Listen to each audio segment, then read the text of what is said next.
Eu quero cumprimentar, queridos irmãos, e a paz de Cristo Jesus esteja nesta noite em cada coração. Eu costumo dizer, quando eu venho aqui à frente, que eu amo essa igreja. Eu aqui nessa igreja foi que eu me converti. Aqui estou há 30 anos, desde o princípio. E hoje eu me sinto mais agradecido ainda, porque eu estive doente e eu tenho certeza que essa igreja orou. E Deus ouviu a oração de vocês. O Wilson foi pessoalmente na minha casa. Nós falamos, irmão, orando por você. E Deus ouviu porque eu estou. Então Deus é um Deus misericordioso, um Deus de amor. E quando eu entrei na cirurgia do coração, naquele momento que eu estava na mesa, aqueles aparelhos tudo em cima de mim, naquele momento eu orei a Deus. E naquele momento eu pedi a Deus e disse, Senhor, se porventura eu não sair da cirurgia, se eu não acordar, Senhor, lembra de mim quando tu voltares a este mundo. Falei, Senhor, se eu sair da cirurgia, é porque tu tem planos para mim. E eu estou seguindo os planos de Deus. Meus irmãos, e esta noite eu trouxe aqui um assunto que tem que ver com a nossa salvação. É um assunto muito sério. E é um assunto que envolve a nossa salvação. Por isso, irmãos, que nós vamos abordar um assunto que está dentro da Bíblia Sagrada, que vem falando aqui está a verdade sobre o juízo final. A Bíblia fala de um juízo, um dia que tudo estará terminado e que nós vamos passar por um tribunal. Nós, como povo de Deus, vamos ser julgados por um tribunal. E a Bíblia, ela é clara nesse assunto. Então nós vamos discorrer hoje a Bíblia, nós vamos fazer um passeio pela Escritura Sagrada esta noite, com muitas passagens bíblicas. Então hoje nós vamos manusear a Bíblia e nós vamos aqui, irmãos, aprender o que Deus fala, o que a Bíblia nos apresenta sobre o juízo final. E nós vamos para Hebreus, capítulo 8, versículos 1 e 2.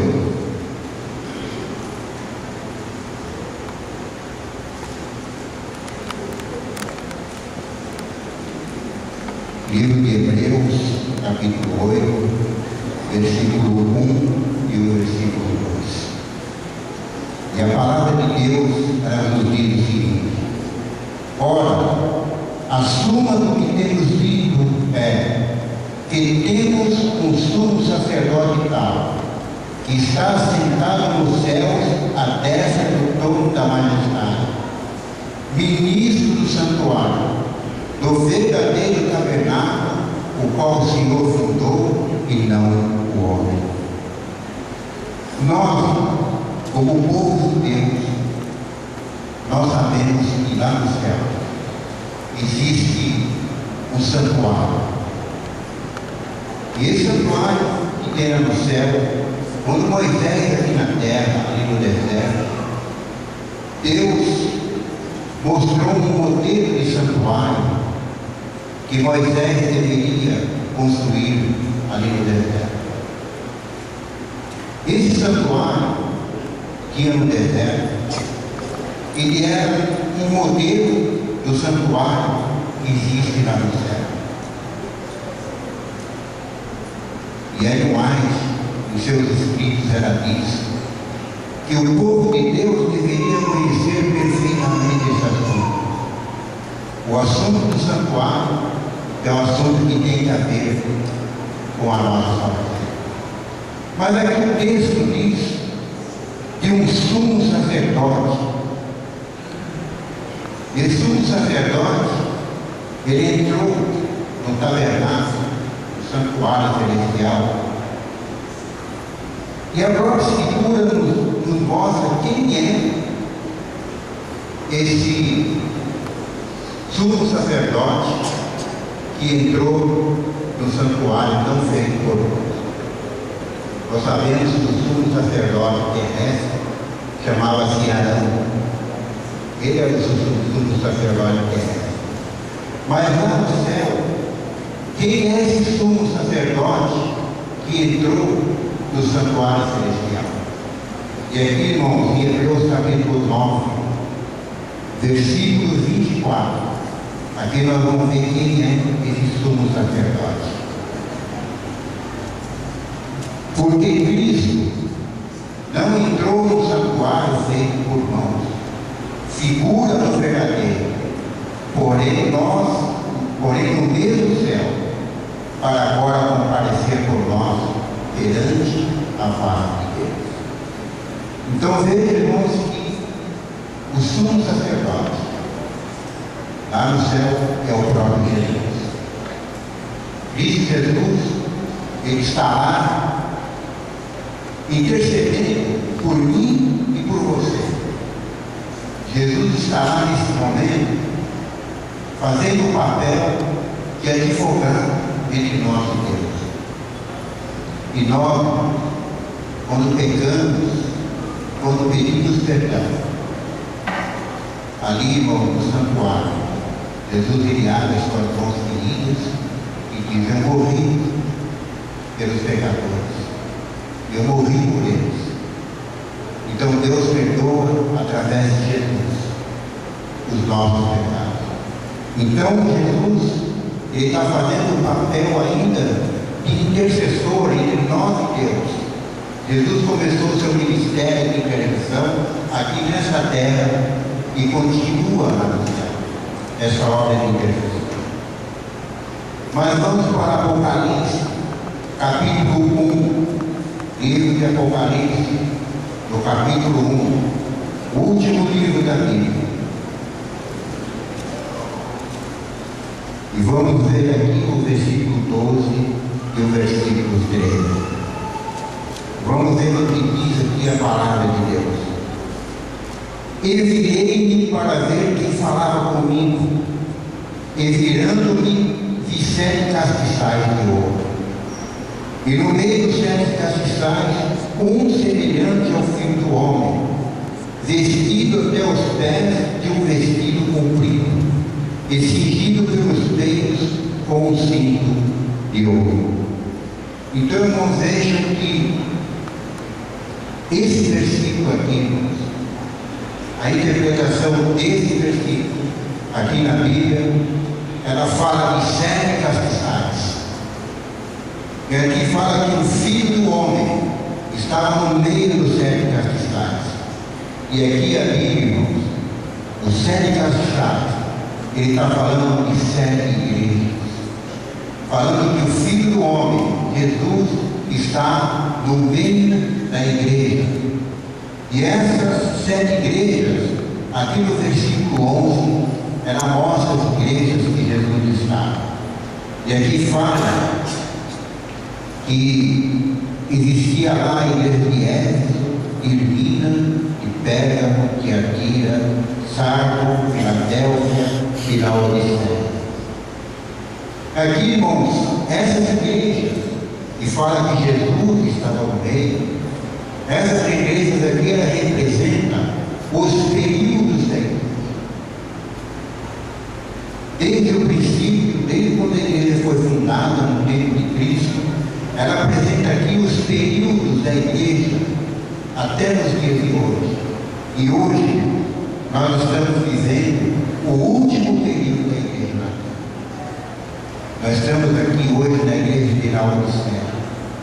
O último período da igreja é essa. Então nós vemos que todos os períodos da igreja passaram.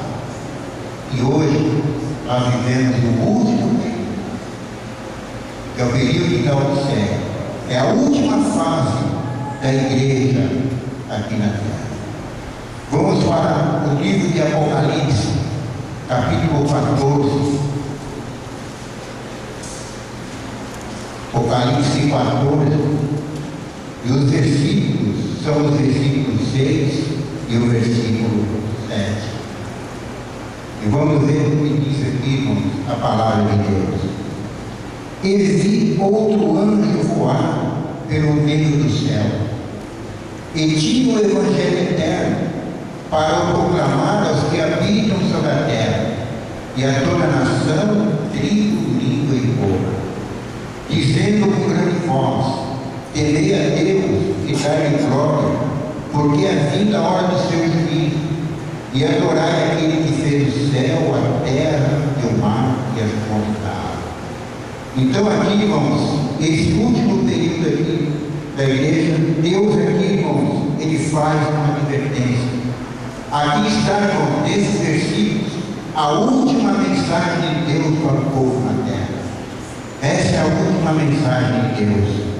E aqui diz assim: para adorar aquele que fez o sol, a lua, as estrelas, o mar, as fontes d'água. E o versículo diz que é vinda a hora do seu juízo. É vinda a hora do juízo final. Estamos, irmãos, bem perto de nós chegarmos do juízo final, porque Jesus, Ele estará no céu, fazendo ali o juízo investigativo, e um dia vai dizer um basta.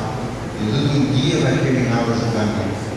Então o juiz, Jesus está fazendo esse papel de investigação, de juízo investigativo. João capítulo 5, versículo 22. Livro de João, Novo Testamento, capítulo 5, verso 22. E aqui na palavra de Deus nos diz: e também o Pai a ninguém julga, mas deu ao Filho todo o juízo. Vamos entender esse versículo aqui, indo para o livro de Daniel. Livro de Daniel, capítulo 7 de Daniel. Livro de Daniel, capítulo 7, versículos 9 e versículo 10. E aqui nesse versículo nós vamos aqui entender. E continuou eu olhando até que foram postos os tronos, e o ancião de dias se assentou, e o seu vestido era branco como a neve, e o cabelo da sua cabeça como a limpa lã. O seu trono chama-se fogo, e as rodas dele fogo ardente. Um rio de fogo manava e saía de diante dele. Milhares e milhares o serviam, e milhões e milhões estavam diante dele. Assentou-se o juízo, e abriram-se os livros. Aqui está, irmãos, Daniel. Ele viu a corte suprema do universo em sessão e o início do grande juízo. Aqui, irmãos, a Bíblia, ela fala de um tribunal. E aqui estava que Jesus fazia parte desse tribunal. E Jesus era o juiz. E aqui fala, irmãos, que abriram-se os livros. Então nós podemos entender que lá no céu existe mais que o livro. Existe mais. Esteve aqui, irmãos, em nossa igreja. Aqui, José Carlos Costa. Ele pegou aqui, irmãos, sobre os livros que disse lá no céu. E eu adquiri, irmãos, uma apostila, quando ele esteve aqui, ele é um professor. Então, irmãos, quando ele pregou aqui, eu achava que lá no céu existia um livro da vida. Mas ele, aqui, quando ele pregou, ele mostrou que lá no céu existem 7 livros. Existe lá o livro guia, o livro da vida, o livro memorial, o livro das lamentações e dos lares, o livro da iniquidade, o livro da razão e o livro da morte. E eu aqui, irmãos, eu trouxe aqui hoje essa apostila, porque eu quero ler alguns trechos do Espírito de Profecia, para que irmãos vejam como que é sério essa questão do juízo.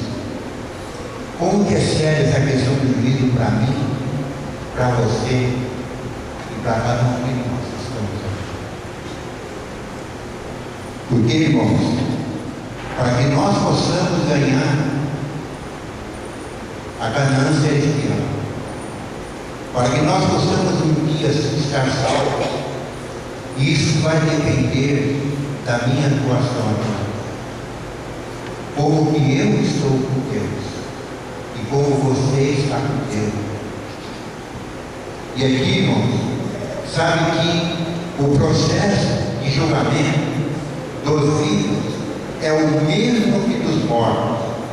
E aqui, irmãos, essa apostila nos traz que o julgamento, ele é individual.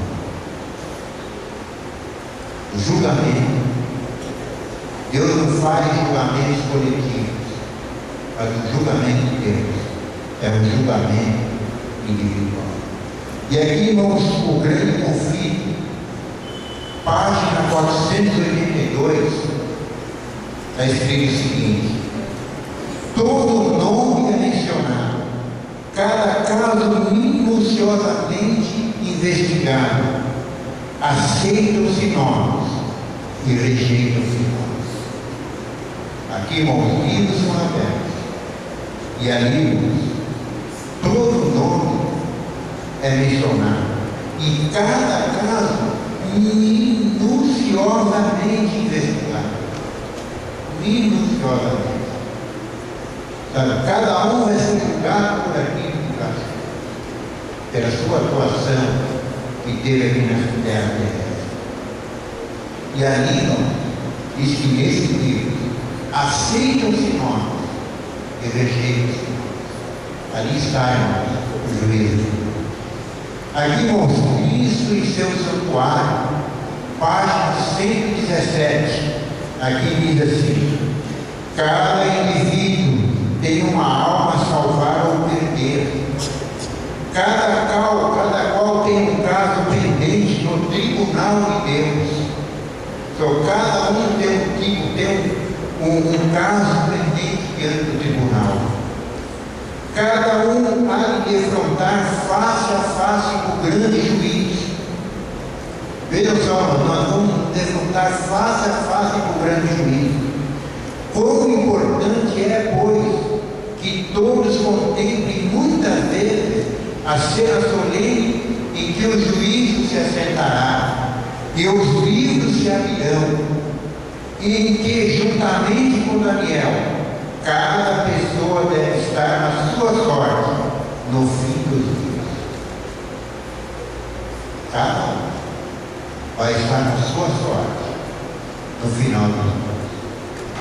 Por isso que nós temos que fazer o exame da nossa consciência, para ver como é que eu estou. Porque para Deus não existe nada oculto aos olhos de Deus. Eu quero mostrar uma passagem para os irmãos. Apocalipse, capítulo 1. Apocalipse, capítulo 1. Capítulo 1, e o verso era o verso 14. vamos todos juntos, irmãos, aqui discorrer nesse versículo. E a sua cabeça e cabelos eram brancos como a lã, como a neve, e os seus olhos como chama de fogo. Irmãos, a interpretação desse versículo, aqui fala, né? Quando aqui Jesus, né? Com a cabeça branca, como a neve, aqui mostra a idade da experiência, a idade em que mostra Jesus com toda a sua experiência. E aqui, irmão, no livro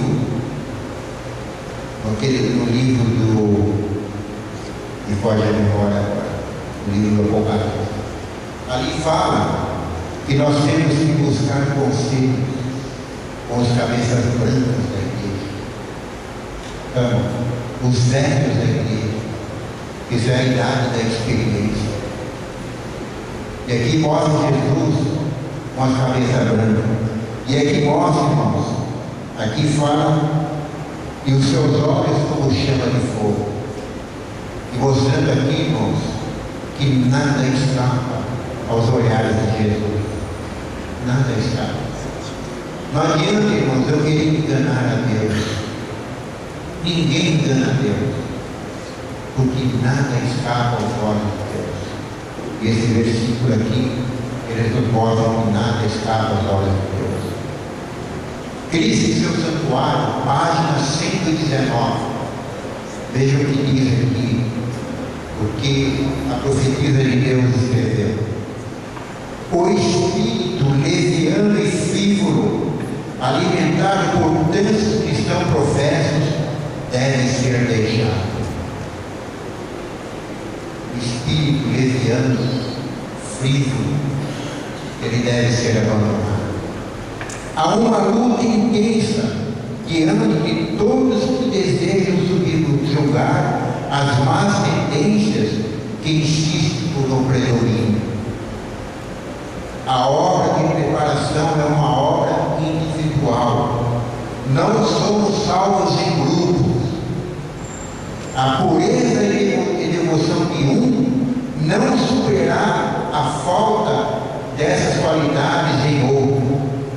Embora todas as nações devam passar em juízo perante Deus, examinará Ele o caso de cada indivíduo, com um exame tão íntimo e penetrante como se não houvesse outro ser na terra. Aqui, irmãos, diz que eu não posso salvar o Adão. O Adão não pode me salvar. Aqui, irmãos, a salvação, ela é individual. Eu não posso salvar nenhuma pessoa.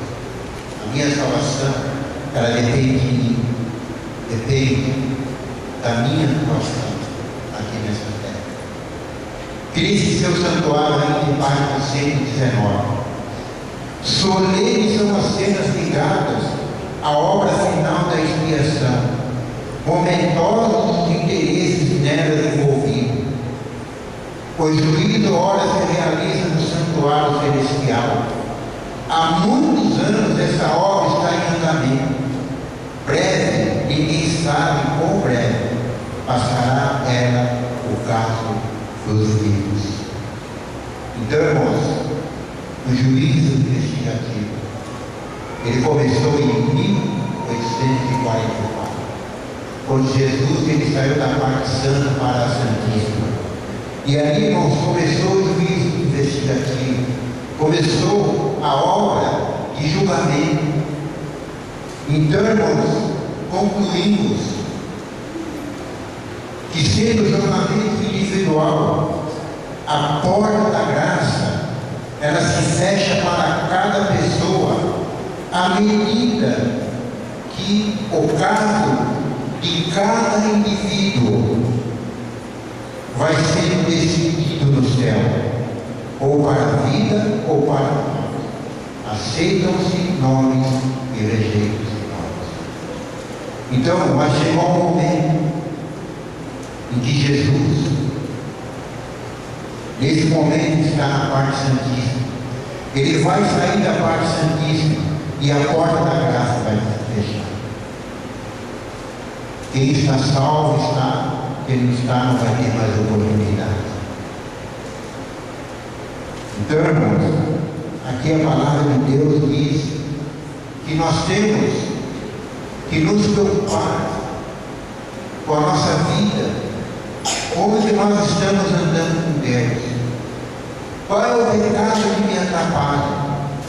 O que está havendo na minha vida que muitas vezes me impede de entrar no reino celestial? Queridos irmãos, esse é um assunto muito sério, porque nós não sabemos quando que a porta da graça vai se fechar.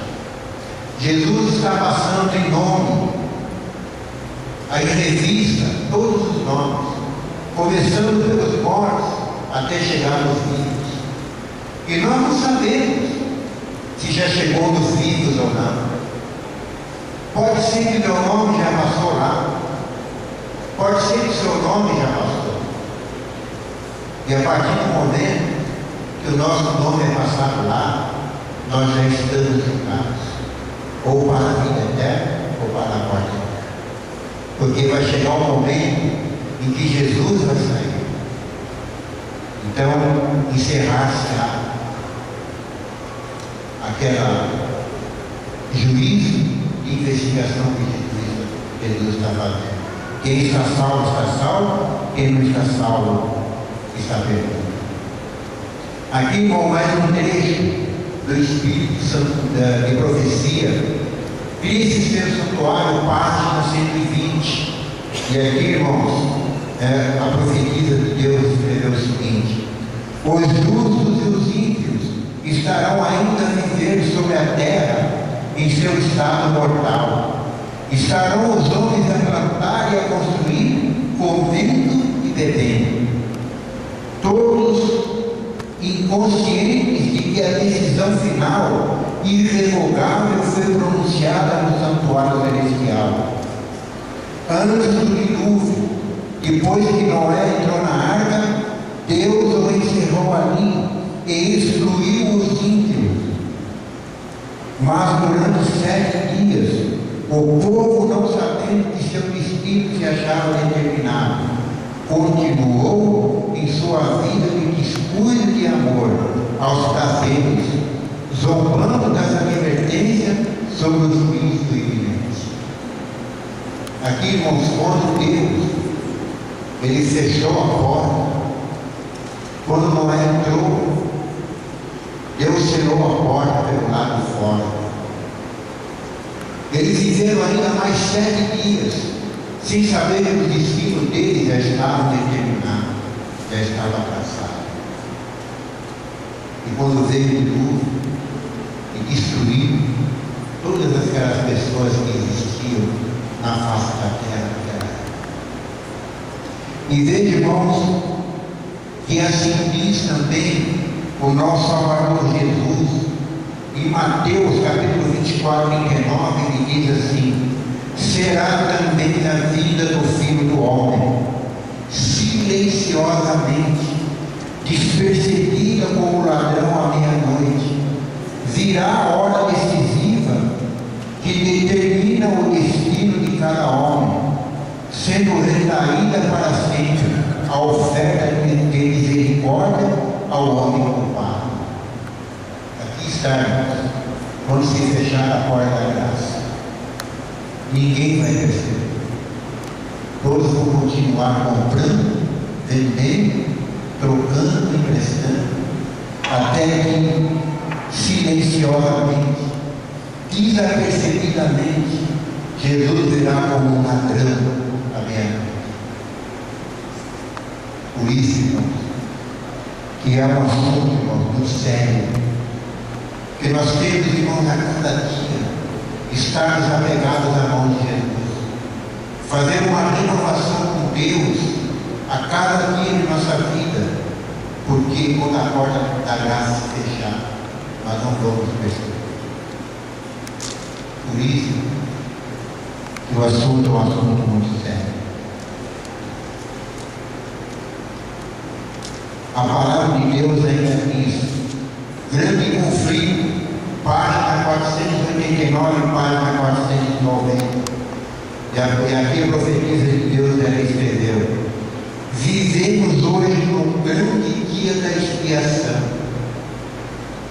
No cerimonial típico, enquanto o sumo sacerdote fazia expiação por Israel, exigia-se que todos que afligissem a alma pelo arrependimento do pecado e pela humilhação perante o Senhor, para que não acontecesse serem extirpados dentre o povo de Deus. Irmãos, quando existia a expiação no santuário terrestre, era o dia que o sumo sacerdote, que era Arão, ele saía da parte santa para a parte santíssima. A preocupação do sumo sacerdote, ele era tão grande, a preocupação dele era tão grande que antes do dia da expiação, ele saía no arraial, no meio das 12 tribos de Israel, para saber se existia pecado no meio do povo. Irmãos, e quando chegava no dia da expiação, os irmãos que já estudaram sobre o santuário sabem que o sumo sacerdote, ele tinha uma vestimenta especial, e no peito do sumo sacerdote existia ali 12 pedras, que ali simbolizavam as 12 tribos de Israel. E do lado das 12 pedras tinham 2 pedras maiores, e essas pedras chamavam-se Urim, e a outra pedra chamava-se Tumim. E quando Deus aceitava o sacrifício,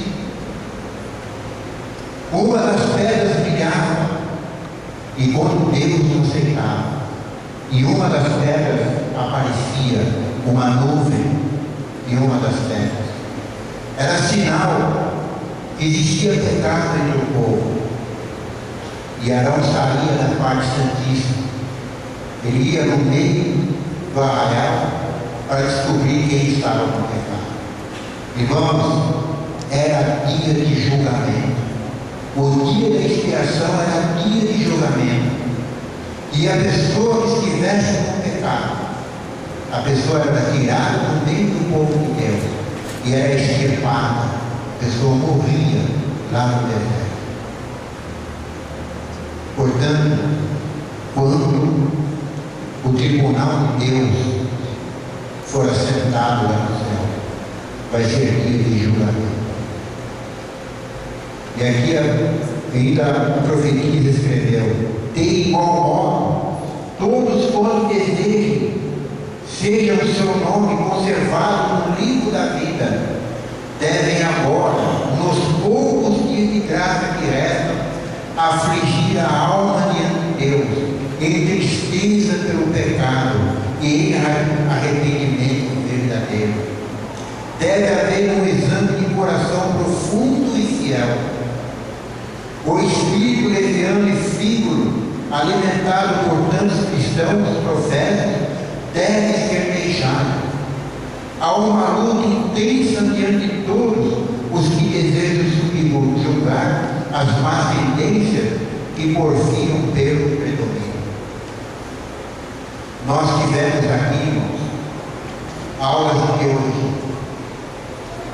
E numa das aulas de teologia, ministrada pelo pastor Manuel de Prado, e numa dessas aulas ele disse que o cristão nunca deveria ir para a cama se antes orar e pedir perdão aos pecados. Nunca deveria. E o pastor Luiz Gonçalves, quando ele pregou aqui uma semana, numa das noites ele disse que nós tínhamos que nos ajoelhar e fazer um exame dos nossos pecados, entendeu? Fazer um resumo da nossa vida de todos os pecados não confessados e confessar todos os nossos pecados. E ele disse que se você fizer esse exame e confessar todos os pecados que você cometeu e pedir perdão com sinceridade e coração, ele disse que se você não concordar no outro dia, você está salvo. Você está salvo. Por isso que nós temos que, todas as noites, orar e pedir perdão, porque nós não sabemos se nós não vamos acordar no outro dia. Aqui, irmãos, a palavra de Deus, ela diz assim: o tempo do selamento é muito curto e logo passará. O tempo de selamento é muito curto. Livro de Ezequiel, capítulo 9, versículo 4.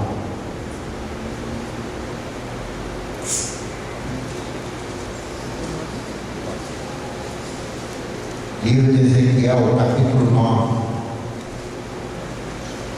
versículo 4. E vamos ver o que diz aqui, irmãos, a palavra do Senhor.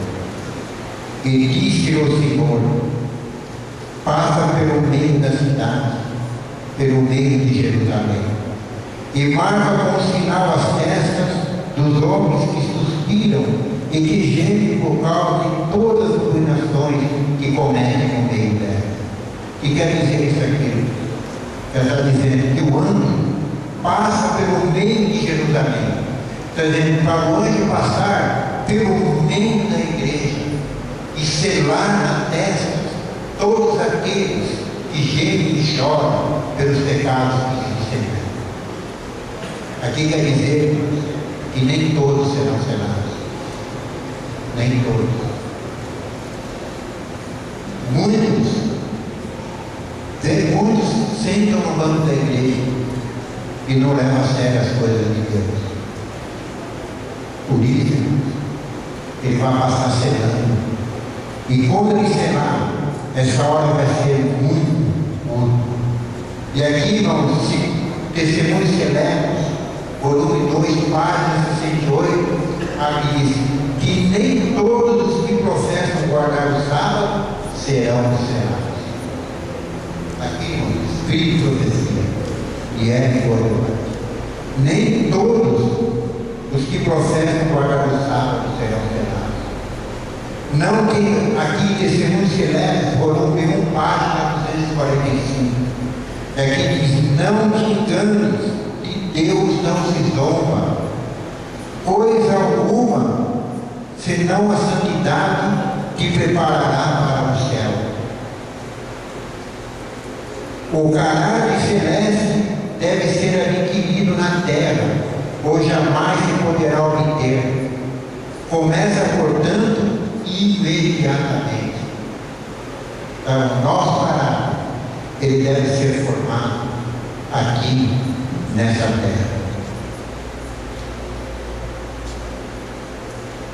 Livro de 2 Coríntios, capítulo 5, versículo 10.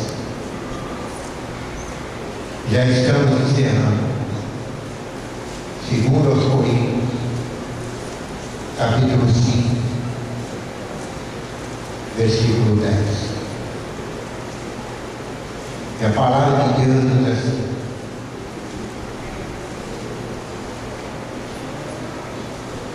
porque todos devemos comparecer ante o tribunal de Cristo, para que cada um receba segundo o que tiver feito por meio do corpo, ou bem ou mal.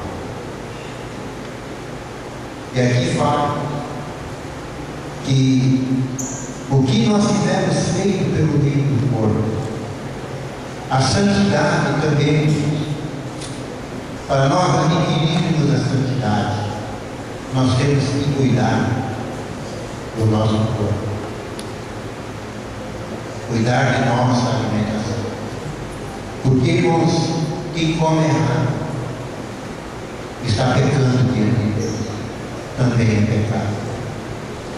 Queridos irmãos, eu fiz uma cirurgia do coração.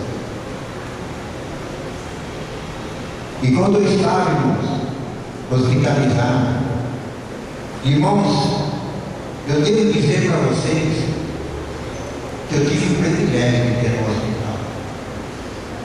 Não é fácil estar no leito do hospital, mas eu digo assim, eu tive o privilégio de estar no leito do hospital. Porque ali, irmãos, é o melhor lugar do mundo para você refletir sobre a sua vida, para você refletir sobre a sua vida espiritual. Queridos irmãos, eu ali naquele hospital, eu vi cenas ali tremendas naquele hospital. Ali, irmãos, em minha volta, pessoas vegetando em minha volta. Irmãos, em uma só noite, eu vi 2 pessoas morrer. Eu vi 2 pessoas dar o último suspiro. Primeiro foi uma senhora que estava ao meu lado. Depois do outro lado, no canto da parede, um japonês. Os 2 morreram naquela noite. Irmãos, eu comecei naquele momento a pensar e refletir. E aquelas pessoas estavam ali devido ao erro do regime alimentar. E quando eu estava ali, eu comecei a refletir na minha vida. E eu estava ali, depois de uma cirurgia, e ali estava sofrendo as consequências do meu erro. Eu achava que eu era vegetariano, eu achava que eu era, pelo fato de não comer carne, mas fazia parte da minha vida bolos, doces, guloseimas, frituras, massas, tudo isso fazia parte da minha vida.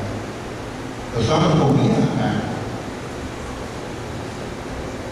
Depois, irmãos, quando eu estava ali, eu fui refletir, eu fui ver que o alimento do ser humano, ele é frutas, verduras, legumes e cereais. E hoje eu não passo disso. Eu não saio disso. Tá? Porque, irmãos, quando Deus, ali em Gênesis, capítulo 1, versículo 29, Deus ele disse para Adão e Eva: eis que eu te dou toda árvore de fruto e toda erva do campo para teu alimento. Deus ali não estava colocando todos os nutrientes do corpo humano. Todos os nutrientes do corpo humano. E queridos irmãos, Deus, quando ele fez o homem, se preocupou com a saúde do homem. Então, queridos irmãos,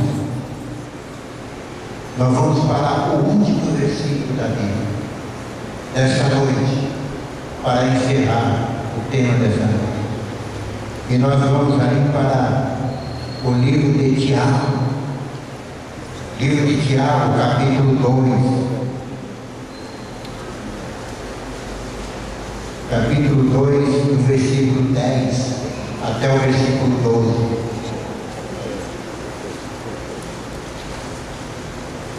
Livro de Tiago,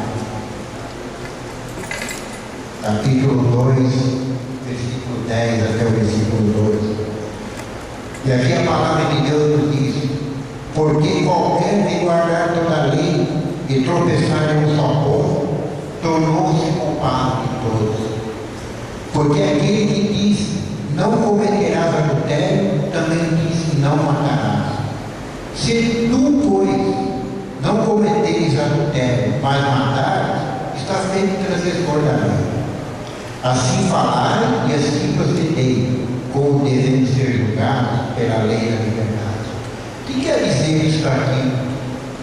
O que não podemos entender desse versículo aqui, quando ele fala assim: não cometerás adultério, não matarás. Mas se não cometeres adultério, mas matares, tornou-se culpado de todo. Sabe por quê? Porque, irmãos, para Deus não existe nem pecadinho e nem pecadão. Todos os pecados para Deus, ele tem a sua extensão. Pecado para Deus é pecado. Pecado é pecado. Porque, irmãos, eu posso me matar, mas eu posso ofender uma pessoa com palavras. Isso é pecado. Pensamentos maus é pecado. Que eu coloque diante dos meus olhos é pecado. Por isso, irmãos, que Deus, Ele quer que nós sejamos santos aqui nessa terra. E em 1 João capítulo 2, versículo 1, a palavra de Deus nos diz assim: filhinhos, Deus ele fala aqui de uma forma amorosa, e Deus diz: filhinhos, não pequeis, mas se porventura pecardes, temos um advogado no céu, Jesus Cristo, o justo, Cristo Jesus. Portanto, irmãos, ainda dá tempo, ainda podemos ganhar o reino celestial, ainda podemos entrar na Canaã. Isso depende de mim, depende de você, individualmente, cada um. Que Deus nos abençoe.